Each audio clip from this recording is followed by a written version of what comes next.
ഇങ്ങനെ നീണ്ടുപോയൊരു അസ്വസ്ഥതയുണ്ട്, ഇല്ല എന്നും പറയണം.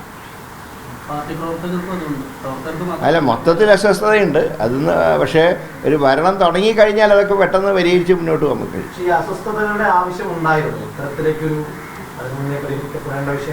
അത് പറയാൻ ഞാൻ ആളല്ല. കാരണം ജ്യോത്സ്യന്മാർക്ക് വരെ ഇപ്പം നല്ല കാലമല്ല. ബാക്കി നോക്കാം നമുക്ക്. ഒന്ന് ഉച്ചയ്ക്ക് 1 മണിക്ക് പാർലമെൻ്ററി പാർട്ടി യോഗം ഉണ്ടെന്ന് KPC പ്രസിഡന്റ് വിളിച്ച് അറിയിച്ചിരുന്നു. പക്ഷേ ഇപ്പോൾ മാറ്റിയതായിട്ട് ചാനലിൽ കാണുന്നുണ്ട്. പുതിയ സമയമൊന്നും വിളിച്ചു പറഞ്ഞിട്ടില്ല. ഏതായാലും 7:15 വണ്ടിക്ക് ഞാൻ തൃശ്ശൂർ പോയി. നാളെ മലയാള മാസം 1-ാം തീയതിയാണ് ഗുരുവായൂർ തൊഴുകൽ.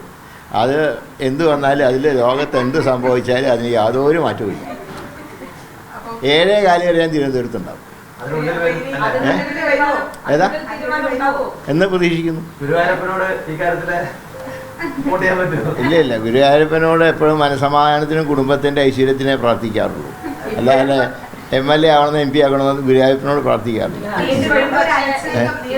എങ്ങനെ?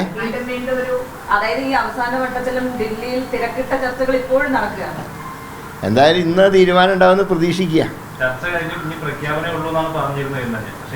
പക്ഷേ ഒരു ജനാധിപത്യ പ്രോസസ്സാണല്ലോ. കോൺഗ്രസ് ഒരു ജനാധിപത്യ പാർട്ടിയല്ലേ. അപ്പോൾ എല്ലാ തരത്തിലും ചർച്ച നടക്കും. ഏതായാലും ഇന്നൊരു പ്രഖ്യാപനം എന്തായാലും ഉണ്ടാവും. 1 മണിയാണ് ഇപ്പോൾ അറിയിച്ചിട്ടുള്ളത്. മാറ്റിയവരെ അറിയിച്ചിട്ടില്ല. അതിപ്പോൾ ഈ സോഷ്യൽ മീഡിയയുടെ കാലമല്ലേ, സ്വാഭാവികമായിട്ടുണ്ടാവുമല്ലോ. ഞാൻ പറയാം, ഇത് ഇത്ര വലിയ അത്ഭുതമൊന്നുമല്ല. ഇപ്പോൾ 1977 അന്ന് മുഖ്യമന്ത്രിയും മന്ത്രിയായിട്ട് CH മാത്രം സത്യപ്രതിജ്ഞ ചെയ്തിട്ട് ആ ക്യാബിനറ്റാണ് നിയമസഭ നടത്തിയത്. 18 ദിവസം കഴിഞ്ഞിട്ടാണ് മറ്റു മന്ത്രിമാർ സത്യപ്രതിജ്ഞ ചെയ്തത്. അന്ന് ഭരണ തുടർച്ചയായിരുന്നല്ലോ. അന്നത്തെ മന്ത്രിമാരായി വരുമെന്ന് ഉറപ്പുണ്ടായിരുന്ന ബേബി ജോൺ ഉൾപ്പെടെ KM മാണിയൊക്കെ ഉൾപ്പെടെയുള്ള മന്ത്രിമാർക്ക് വീടൊഴിയേണ്ടി വന്നു. അങ്ങനത്തെ സാഹചര്യം ഉണ്ടായിട്ടുണ്ട്. അത് കഴിഞ്ഞിട്ടാണ് അവർ വീണ്ടും മന്ത്രിമാരായത്. അപ്പോൾ ഇതൊരു പുതിയ കാര്യമൊന്നുമല്ല. പിന്നെ 77 നിങ്ങൾ ചാനലുകാരുടെ ബഹളമില്ലാത്തതുകൊണ്ട് അതൊന്നും അത്ര ചർച്ചയായില്ല. അന്ന് പ്രിൻ്റ് മീഡിയ മാത്രമേ ഉള്ളൂ. പ്രിൻ്റ് മീഡിയയിൽ ദേശാഭിമാനി ഒഴികെ എല്ലാവരും അന്നത്തെ മുന്നണിക്ക് അനുകൂലമായിരുന്നു. അതുകൊണ്ട് അന്ന് ഇതിനേക്കാൾ വലിയ സംഭവം ഉണ്ടായിട്ടുണ്ടാകും. ഇതൊന്നും അത്ര വലിയ അത്ഭുതമൊന്നുമല്ല.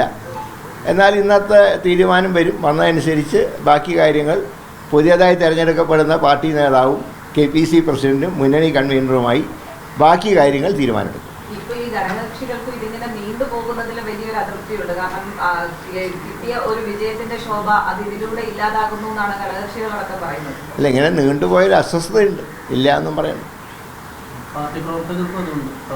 അല്ല, മൊത്തത്തിൽ അസ്വസ്ഥതയുണ്ട് അതിന്ന്. പക്ഷേ ഒരു ഭരണം തുടങ്ങിക്കഴിഞ്ഞാൽ അതൊക്കെ പെട്ടെന്ന് പരിഹരിച്ച് മുന്നോട്ട് പോകാൻ കഴിയും.